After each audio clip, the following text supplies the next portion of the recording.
Hello বন্ধুরা, সাম্প্রতিক চ্যানেলে তোমাদেরকে সুস্বাগতম জানাচ্ছি। হিটস্ট্রোক করলেন বলিউড কিং SRK অর্থাৎ শাহরুখ খান।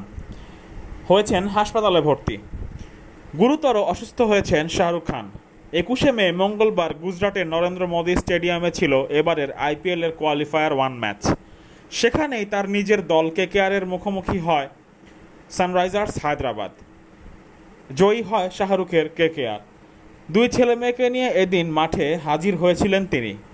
বিভিন্ন মুহূর্তে 4-6-এর তালে উচ্ছ্বাস প্রকাশ করতে এবং ম্যাচ শেষে সমগ্র মাঠে ঘুরে বেড়াতে দেখা যায় তাকে। হঠাৎই এর পরে গুরুতরভাবে অসুস্থ হয়ে পড়েন কিং খান। জানা গেছে গরমে হাঁসফাঁস অবস্থায় হিটস্ট্রোক করেছেন তিনি। বর্তমানে আহমেদাবাদের একটি স্বনামধন্য হাসপাতালে তিনি ভর্তি আছেন। সেখানে নিবিড় চিকিৎসা চলছে তার। বন্ধুরা, আপনারা কে কে শাহরুখ খানের ফ্যান জানিয়ে দিতে পারেন আমাদের কমেন্ট বক্সে। আমরা সবাই শাহরুখ খানের দ্রুত সুস্থতা কামনা করি। ধন্যবাদ।